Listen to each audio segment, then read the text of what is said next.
बिस्मिल्लाहिर्रहमानिर्रहीम। शुरू अल्लाह के नाम से जो बड़ा मेहरबान निहायत रहम वाला है। अस्सलामु अलैकुम वरहमतुल्लाहि वबरकातुहू। इन्नल हम्दुलिल्लाह नहमदुहु व नस्तईनुहु व नस्तगफिरुहु व नऊज़ु बिल्लाहि मिन शुरूरि अनफुसिना व मिन सय्यिआति अअमालिना। मन यहदिहिल्लाहु फला मुदिल्ल लहु व मन युद्लिल फला हादिय लहु व अशहदु अन ला इलाहा इल्लल्लाहु वहदहु ला शरीका लहु व अशहदु अन्न मुहम्मदन अब्दुहु व रसूलुहु। अऊज़ु बिल्लाहिस समीइल अलीम मिनश शैतानिर रजीम मिन हमज़िहि व नफ़्ख़िहि व नफ़्ख़िहि। या अय्युहल्लज़ीना आमनू इत्तक़ुल्लाह हक़्क़ तुक़ातिहि व ला तमूतुन्ना इल्ला व अंतुम मुस्लिमून।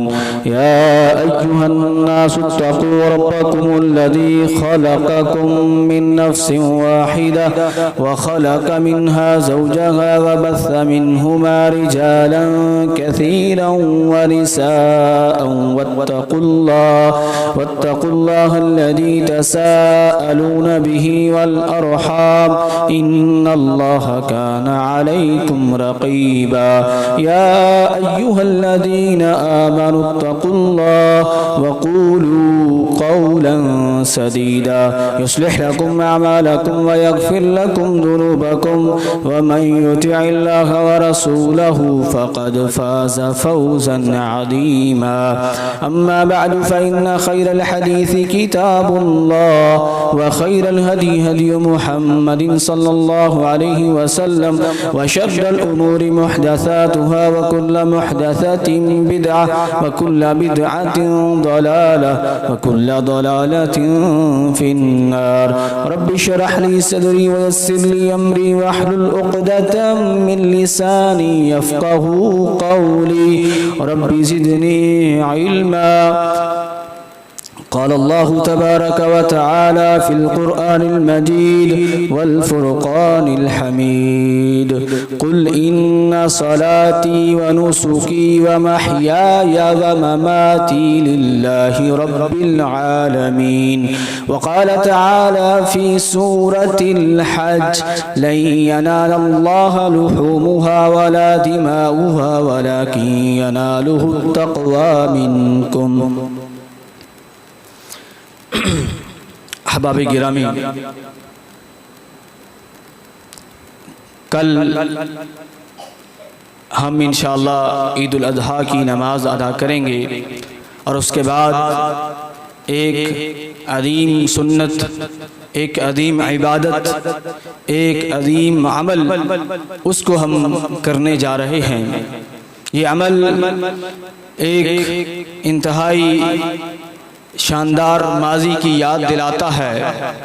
ये अमल मुसलमानों को उनकी इस्लामी तारीख़ से जोड़ता है। ये अमल हमें बहुत सारे दुरूस और सबक जो है वो सिखाता है। तो उसी के हवाले से एक सवाल जो बाज़ लोग करते भी हैं और कई लोग इस अज़ीम इबादत में लापरवाही इख्तियार करते हैं, वो ज़ुबान पर तो ये सवाल नहीं लाते, लेकिन उनका अमल वो ये बताता है कि उनके दिल में भी ये सवाल मौजूद है। और वो सवाल ये है कि मैं कुर्बानी क्यों करूं, मैं जानवर खरीद के उसके ऊपर उसकी गर्दन पर छुरी क्यों चलाऊं, मुझे क्या मिलेगा कुर्बानी करके। ये एक सवाल जो पहले तो शायद नहीं था, लेकिन अब जिस तरह जदीदियत का फितना और उसके असरात में सेकुलरिज्म, लिबरलिज्म, इल्हाद, बेदीनी जैसे फितने जो है वो रूनुमा हुए, जिसने नौजवान मुसलमान जो थोड़ा जिद्दत के रास्ते पे चल पड़े, उनको परेशान किया है। और ये सवाल उनके जहन में आता है कि आखिर मैं कुर्बानी क्यों करूं, मैं अपना पैसा इसके ऊपर क्यों खर्च करूं, क्यों लगाऊं। तो सबसे पहले हमें ये बात देखनी चाहिए कि ये कुर्बानी है क्या चीज, ये कुर्बानी कहां से शुरू हुई। ये कुर्बानी इब्राहीम अलैहिस्सलाम की सुन्नत की यादगार है।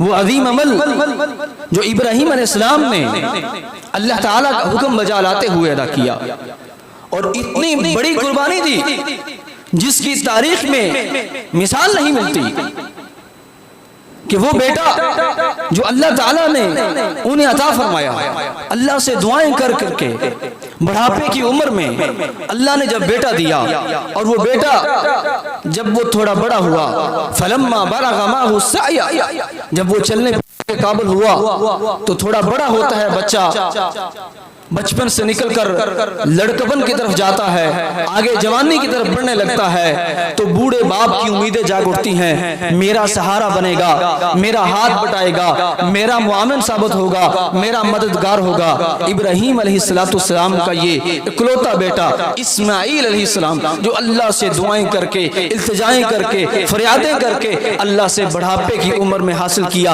अल्लाह ने मौइज़े के तौर पे अता फरमाया कि जब कह रहे थे मैं भी बूढ़ा हो चुका हूँ, बीवी बांझ हो चुकी है, अब कैसे औलाद होगी, अल्लाह ने खुशखबरी दी, अल्लाह ने औलाद अता फरमाई। तो अल्लाह ने क्या हुक्म दिया, फलम्मा अस्लमा वतल्लहु लिलजबीन।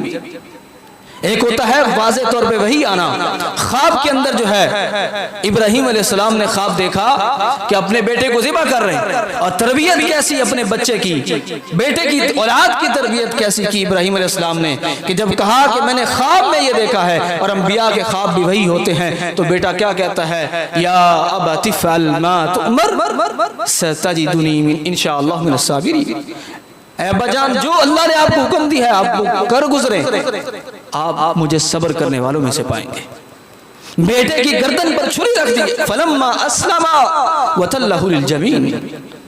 अल्लाह के मुती, अल्लाह के फरमा बरदार बन के बेटे को पहलू के बल जो है वो लिटाया, उसको पेशानी के बल लिटाया और छुरी चलाने लगे। तो अल्लाह फरमाते हैं वफ़दैनाहु बिज़िब्हिन अज़ीम, फिर हमने उनको बदले के तौर पे अजीम ज़बीहा अता फरमाया। अजीम ज़बीहा अल्लाह ताला ने जो है इस्माईल अलैहिस्सलाम को बचाया, वो इम्तिहान था इब्राहीम अलैहिस्सलाम का भी, इस्माईल अलैहिस्सलाम का भी, अल्लाह ने उसमें कामयाब किया। और उसके बाद से आज तक अल्लाह ने ये उनकी अजीम सुन्नत और इस याद को ताज़ा रखा है, और मुसलमान जो है पूरी दुनिया के अंदर जो है वो कुर्बानी करते हैं। नबी करीम सल्लल्लाहु अलैहि वसल्लम के ज़माने से लेके आज तक उम्मत जो है इसके ऊपर अमल करती चली आ रही है। और ये सुन्नत इब्राहीम अलैहिस्सलाम की, जिन्होंने इतनी बड़ी कुर्बानी दी कि अपने बेटे को भी अल्लाह के हुक्म पर कुर्बान करने के लिए उसकी गर्दन पर छुरी चलाने के लिए तैयार हो गए। कि आज मेरे और आपके अंदर ये जज्बा मौजूद है कि हम अल्लाह के दीन के लिए इस तरह अपनी जान की, अपनी औलाद की कुर्बानी देने तक के लिए तैयार हो जाए। ये कुर्बानी हमारे अंदर ये जज्बा पैदा करना चाहती है, अल्लाह के दीन के लिए, इस्लाम के लिए, उसके गलबे के लिए, उसके दिफा के लिए, उस पर चलने के लिए, अपनी जिंदगी उसके मुताबिक गुजारने के लिए हर तरह की कुर्बानी देने के लिए हम तैयार हो जाएं और उसमें कोई दरेग न करें। दूसरी चीज जो है कुर्बानी की शरई हैसियत क्या है, इसका हुक्म क्या है। देखिए नबी करीम सल्लल्लाहु अलैहि वसल्लम ने मदीना के अंदर 9 साल क़याम फरमाया, 10वां साल आप हज्जतुल विदा के लिए गए। तो जब तक आप मदीना के अंदर रहे हर साल नबी करीम सल्लल्लाहु अलैहि वसल्लम कुर्बानी करते रहे, हर साल, एक साल भी आपने कुर्बानी को नहीं छोड़ा।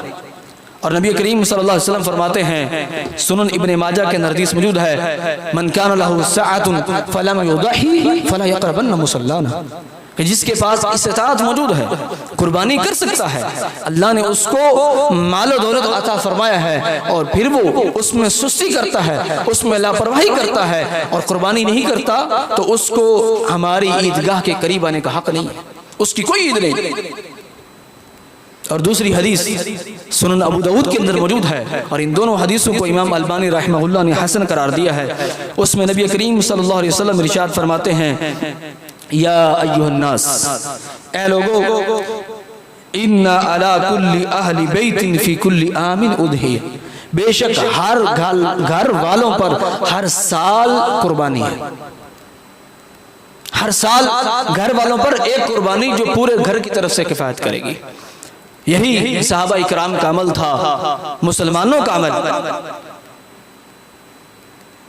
कुर्बानी नबी करीम अलैहिस्सलाम की सुन्नत है, आपने हमेशा उसके ऊपर अमल किया है, सारी जिंदगी कुर्बानी की है। और सहाबा इकराम का अमल, मुसलमानों का अमल इस चीज के ऊपर जो है वो इस बात की, इस अमल की अहमियत को उजागर करता है, ये कितना अहम अमल है और कितनी अदीम इबादत है। इसी तरह कुर्बानी का मकसद सिर्फ गोश्त खाना, गोश्त हासिल करना नहीं है।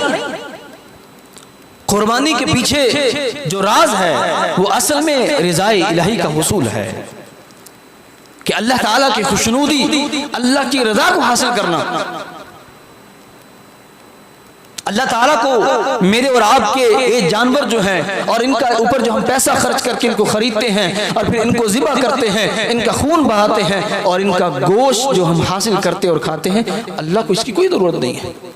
लन यनालल्लाह लुहुमुहा वला दिमाउहा वलाकिन यनालुहु तक़वा मिनकुम। सूरतुल हज आयत नंबर 37 में अल्लाह फरमाते हैं, अल्लाह ताला को तुम्हारे गोश्त और खून नहीं पहुंचते। अल्लाह को क्या चाहिए तुमसे?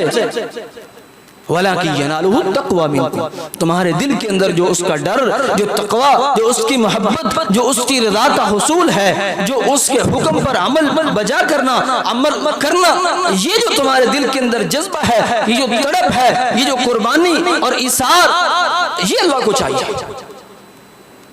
अल्लाह ताला को तुम्हारा गोश्त नहीं चाहिए, अल्लाह को खून नहीं चाहिए। अल्लाह ताला तुम्हारे अंदर देखना चाहता है कि तुम्हारे दिलों के अंदर उसका डर कितना है, उसका खौफ कितना है, उसकी मोहब्बत कितनी है और उसके लिए इसार का, कुर्बानी का जज्बा तुम्हारे अंदर कितना पिनहा है। अल्लाह ये देखना चाहता है। और अल्लाह ताला को हमारी सूरतों की कोई जरूरत नहीं है, हमारे जिस्मों की अल्लाह को परवाह नहीं है। अल्लाह ताला हमारे जिस्मों की तरफ नहीं देखता, अल्लाह हमारी शक्ल सूरत और शबाहत की तरफ नहीं देखता। नबी करीम सल्लल्लाहु अलैहि वसल्लम फरमाते हैं, सही मुस्लिम में हदीस मौजूद है, इन्नल्लाह ला यंजुरु इला अजसादिकुम वला इला सुवरिकुम। अल्लाह ताला तुम्हारे जिस्मों की तरफ नहीं देखता कि किसका जिस्म कितना मजबूत है, कितना वो जो है ताकतवर है। अल्लाह ताला तुम्हारी सूरतों की तरफ नहीं देखता, किसका रंग क्या है, कितना खूबसूरत है, कैसा दिखता है। अल्लाह ताला की महबर नजर जो है, जो चीज है वो क्या है, वलाकिन यंजुरु इला कुलूबिकुम व आमालिकुम। अल्लाह ताला तुम्हारे दिल देखता है, तुम्हारे आमाल देखता है, तुम्हारा अमल कैसा है, तुम्हारा किरदार कैसा है, तुम्हारा अखलाक कैसा है, तुम्हारी जिंदगी कैसी है, तुम्हारे लोगों के साथ मामलात कैसे हैं, अल्लाह ये देखता है। अल्लाह तुम्हारे दिलों के अंदर पिनपने वाले ख्यालात को देखता है। तुम्हारे दिल के अंदर क्या है, उसका डर, उसका खौफ, उसकी मोहब्बत, उसकी रज़ा का हुसूल, उसका कुर्ब वो मौजूद है या नहीं, उसकी मोहब्बत, उसके दीन की मोहब्बत, अल्लाह की मोहब्बत, अल्लाह के रसूल की मोहब्बत तुम्हारे दिलों के अंदर मौजूद है या नहीं। तुम कुर्बानी करते हो तो उसके अंदर तुम्हारी नीयत क्या है, तुम्हारा मकसद क्या है, अल्लाह ये देखता है। तुम्हारी नीयत उसकी रज़ा का हुसूल है या तुम्हारी नीयत दिखलावा है, अल्लाह ये देखता है। वलाकिन यंजुरु इला कुलूबिकुम व अमालिकुम, अल्लाह तुम्हारे दिल देखता है, तुम्हारा दिल पाक है या नहीं, इसके ऊपर गुनाहों की मेल कुचल चढ़ी हुई है, ये गाफिल हो चुका है या तुमने इसको तौबा की पालिश से साफ कर रखा है, अल्लाह ये देखता है। वलाकिन यंजुरु इला कुलूबिकुम व अमालिकुम। तो कुर्बानी का मकसद जो है वो अल्लाह ताला की रज़ा का हुसूल है, अल्लाह को राज़ी करना है, अल्लाह की खुशनुदी को हासिल करना है, जो सबसे बड़ा मकसद है। सबसे बड़ा मकसद अल्लाह को खुश करना, अल्लाह को राज़ी करना। और ये एक मुसलमान के हर अमल में ये नीयत होनी चाहिए कि मैंने अपने रब को राज़ी करना है। आप दुनिया में जितनी मर्जी तगदो कर ले, मेहनतें कर ले, जुस्तजू कर ले, लोगों के लिए आप सारी जिंदगी अपने आप को खपा दे, लोग आपसे खुश नहीं हो सकते। सारा अपना पैसा, सारी तवानाई, जवानी, ताकत, कुव्वत सब कुछ भी लौटा दें आप लोगों के लिए, तो लोग फिर भी आप में कोई न कोई ऐब निकालेंगे, और उस ऐब की वजह से आपकी सारी अच्छाइयाँ, सारी भलाइयाँ एक तरफ करके उस ऐब को उजागर कर देंगे, और उसकी वजह से आपसे लाताल्लुकी कर लेंगे। तो लोग खुश नहीं हो सकते, लोग राजी नहीं हो सकते। और जिस इंसान ने इस चीज को मकसद बनाया लोगों की रज़ा को, तो ये ला हासिल मकसद है जो कभी वो हासिल नहीं कर सकता। और जिसने अपना मकसद अल्लाह की रज़ा को बनाया, रब को खुश करने को बनाया, अल्लाह की खुशनुदी को बनाया कि मैंने अपने रब को राजी करना है हर हाल में, लोग नाराज होते हैं हो जाएं, रिश्तेदार छोड़ते हैं छोड़ दें, मैंने अल्लाह के दीन पर चलना है, नबी की सुन्नत पर चलना है, अल्लाह की रज़ा और खुशनुदी को हासिल करना है, अपनी जिंदगी को अल्लाह के दीन के मुताबिक गुजारना है और बनाना है। तो उससे न सिर्फ उसका रब राजी होता है, बल्कि अल्लाह ताला उससे खुश होकर लोगों के दिलों से उसके लिए जो कदूरतें हैं, जो बुग़्ज़ है, जो नफरतें हैं, जो अदावतें हैं, अल्लाह वो सारी की सारी निकाल देता है और लोगों के दिलों में उसकी मोहब्बत को डाल देता है। तो इसलिए मकसद अल्लाह की रज़ा को होना चाहिए, अल्लाह की खुशनुदी होना चाहिए, लोगों को खुश करना नहीं।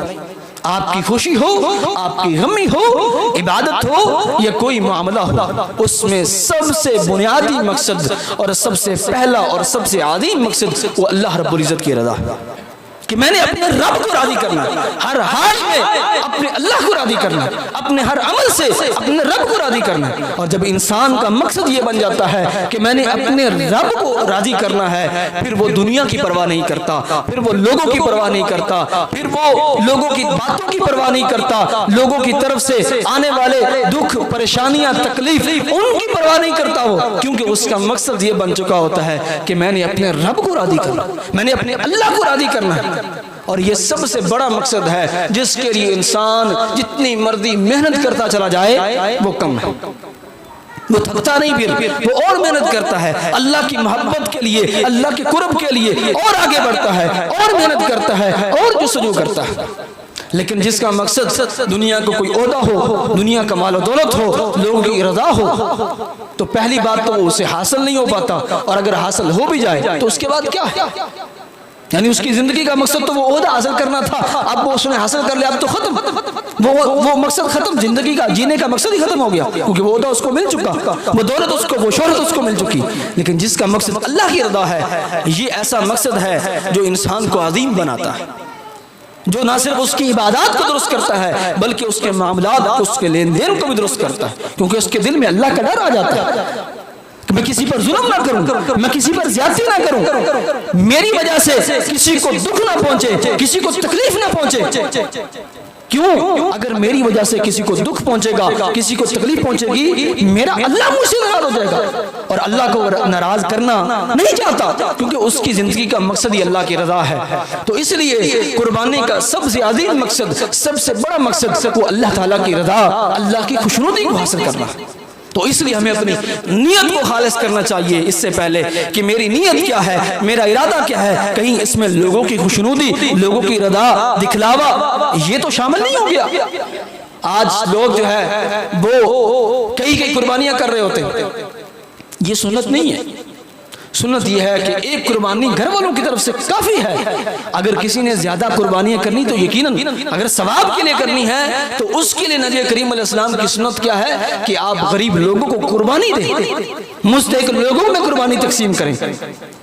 अपनी 5-5, 6-6 कुर्बानियां हर फर्द के नाम पे कुर्बानी, ये नबी इस्लाम की सुन्नत नहीं है। घर के सरबराह की तरफ से एक कुर्बानी पूरे घर वालों की तरफ से काफी है। सुन्नत ये है ज्यादा कुर्बानी करनी है यकीनन सवाब के लिए करनी है ना, अगर सवाब के लिए करनी है तो मुस्तहिक लोगों में तकसीम करो कुर्बानी। ये है नबी करीम अलैहिस्सलाम का अमल, ये है आपकी सुन्नत। और अगर आप ये सुन्नत नहीं कर रहे और ज्यादा कुर्बानी आप किए जा रहे हैं तो फिर अल्लाह की रज़ा वो कहीं दब जाती है, फिर दिखलावा जाहिर हो जाता है, लोगों को दिखाना फलां ने इतनी कुर्बानियां की, फलां ने इतनी कुर्बानियां की, ये सुन्नत नहीं है। अगर ज्यादा सवाब लेना चाहते हैं तो हर फर्द के नाम पे कुर्बानी नहीं, बल्कि एक कुर्बानी अपनी करके जो मुस्तहिक लोग हैं उनको पूरी की पूरी कुर्बानी दें, उनको पैसे दें, जानवर खरीद कर दें कि आप अपनी तरफ से कुर्बानी करें। यह है नबी करीम अलैहि सलाम का अमल, यह है सुन्नत। और फिर ये जो कुर्बानी है ये कोई महज फर्दी इबादत नहीं है, फर्दी इबादत नहीं है कि एक इंसान के साथ ये ताल्लुक रखती है। जिस तरह मैं अगर नमाज पढ़ता हूँ तो नमाज एक मेरी अपनी फर्दी इबादत है जिसका मुझे फायदा है, लेकिन कुर्बानी ये एक समाजी इबादत है जिसका मुआशरे के ऊपर बहुत गहरा असर पड़ता है। कुर्बानी के जरिए से नदार, फुकरा, मसाकीन, मुस्तहिक लोग जो बेचारे पूरा साल, वो मुर्गी का भी कई ऐसे लोग होते हैं, हम उनको जानते भी, मुर्गी का गोश्त भी पूरा साल नहीं खा सकते, लेकिन कुर्बानी की वजह से वो बकरे का, वो बड़े जानवर का गोश्त जो है उनको आसानी से मुयस्सर होता है और पेट भर कर वो खाते हैं। अल्लाह ताला सूरतुल हज के अंदर ही इरशाद फरमाते हैं, फकुलू मिन्हा व अतइमुल बाइसल फकीर, कि इस कुर्बानी के गोश्त से खुद भी खाओ और तंग दस्त को भी खिलाओ और फकीर, मोहताज, सवाल करने वाला उसको भी खिलाओ। नबी करीम सल्लल्लाहु अलैहि वसल्लम क्या फरमाते हैं, कुलू वद्दखिरू वतसद्दकू, खाओ और जखीरा करो अपने लिए भी, लेकिन उसमें से सदका भी करो, गरीब मसाकीन के ऊपर खर्च करो, उनको कुर्बानी का गोश्त दो। इसमें एक गलती उन लोगों में जो ज्यादा कुर्बानियां करते हैं, वो एक तो छोटी कुर्बानियां और एक बड़ी कुर्बानी, बड़ी कुर्बानी से गोश्त तकसीम कर दिया और छोटी वाला सारा फ्रिज के अंदर रख दिया। ये गलत है। हर कुर्बानी में से कुछ ना कुछ सदका करना जरूरी है, कुछ ना कुछ सदका करना हर कुर्बानी में से जरूरी है। अफजल ये कि आप उसके 3 हिस्से करें, जिस तरह के मुसलमानों का उमूमी अमल है, हमारे माशरे में भी चलता है। एक हिस्सा अपने लिए, एक हिस्सा बतौर हदिया, बतौर तोहफा अजीज़ व अक़ारब को देने के लिए, और एक हिस्सा बतौर सदका फुकरा, मसाकीन, मांगने वालों को देने के लिए। ये अफजल और बेहतरीन है। लेकिन अगर कोई इस तरह नहीं करता तो कम से कम कुछ ना कुछ हर कुर्बानी में से सदका करना चाहिए। ये नहीं है कि एक तो पूरी सदका कर दो और बाकी सारी फ्रिज में रख लो, नहीं, ये गलत अमल है, ये दुरुस्त अमल नहीं है, ये सुन्नत तरीका नहीं है, और ना ही ये कुरान और हदीस के ऊपर अमल है। तो कुछ ना कुछ हर कुर्बानी में से सदका करना जरूरी है। और ये इस्लाम में तरगीब देता है कि हम गरीब लोगों का ख्याल रखें। तो ये कुर्बानी, इससे सिर्फ अमीर लोग जो है, जो कुर्बानी करने वाले, वो मुस्तफीद नहीं होते, बल्कि दीगर लोग, पूरे मुआशरे के लोग इससे फायदा उठाते हैं। और इसका जो है असर ये पड़ता है कि ये हमें कुर्बानी, आसार, हमदर्दी, हमारे अंदर ये जो है इसका जज्बा, ये कुर्बानी हमारे अंदर पैदा करती है। और यहाँ पे बाज लोग जो है वो सेकुलर, लिबरल किस्म के, और जिनके ज़हनों में गंद भरा है, जिनका मकसद और सिर्फ काम ही इस्लाम पर एतराज़ करना है, वो क्या एतराज़ करते हैं? वो कहते हैं कुर्बानी नहीं, कुर्बानी ना करो, किसी के घर में एयर कूलर दे दो, किसी के ऊपर सदका कर दो, किसी को पैसे दे दो, किसी का पंखा लगवा दो, किसी को पंप लगवा दो, कुर्बानी ना करो। सबसे पहली बात, इस दुनिया के अंदर गरीबों का ख्याल रखने वाला मोहम्मद करीम सल्लल्लाहु अलैहि वसल्लम से बढ़कर न कोई आया है, ना आ सकता है। वो मोहम्मद करीम सल्लल्लाहु अलैहि वसल्लम जिनके घर में थोड़ा सा सोना पड़ा था, आप अलैहिस्सलाम घर में आप नमाज के लिए आए, मस्जिद में नमाज अदा करने के बाद फौरी निकल गए, हालांकि आपका यह मामूल नहीं था। साहबा ने पूछा, अल्लाह के नबी, आप नमाज के बाद अचानक क्यों निकल गए? फरमाया, मेरे घर में थोड़ा सा सोना पड़ा था और मुझे राहत महसूस नहीं हुई कि वो मेरे घर में पड़ा रहे, मैंने उसको फुकरा, मसाकीन में तकसीम किया और फिर मैं। ऐसा नहीं था कि आपके पास माल दौलत नहीं थी, खजाने नबी करीम अलैहिस्सलाम के पास आए, लेकिन लम्हों में लौटा दिए, गरीबों में तकसीम कर दिए। उस नबी ने कुर्बानी की है, कुर्बानी के बदले गरीबों मिस्किनों पर सदका नहीं किया। जिस तरह नमाज की जगह पे सदका काम नहीं आ सकता, इसी तरह कुर्बानी की जगह पे सदका काम नहीं आएगा, कुर्बानी करनी पड़ेगी। और वो जो इतराज करते हैं, वो खुद उनकी जेब में आईफोन, 3-3, 4-4 बड़ी बड़ी गाड़ियां, बड़े बड़े बंगले, इजाफी घर उनके पास मौजूद हैं, तब उनको गरीब मिस्किन याद नहीं आते, तब उनको सदका याद नहीं आता। अपनी खुशियों पे, शादी ब्याह पे, कवालों के ऊपर और डांस करने वालियों के ऊपर, कंजरियों के ऊपर लाखों लौटा देते हैं, तब उनको फुकरा मसाकिन के ऊपर सदका याद नहीं आता। लेकिन जब बात आती है इस्लाम के अहकाम की, किसी इबादत की, तो तब मुसलमानों को तकलीफ पहुंचाने के लिए इस्लाम दुश्मनी के ऊपर उतर के वो कहते हैं जी कुर्बानी ना करो, सदका करो, गरीबों मिस्किनों का ख्याल करो जी, उनके ऊपर खर्च करो। हालांकि अगर हम हकीकत को देखें, जब भी कभी मुसलमानों के ऊपर या बल्कि उमूमन लोगों के ऊपर परेशानी आती है तो सबसे पहले मैदान अमल के अंदर गरीबों के ऊपर खर्च करने में, उनकी मदद करने में कौन होते हैं? वही जो कुर्बानी कर रहे होते हैं।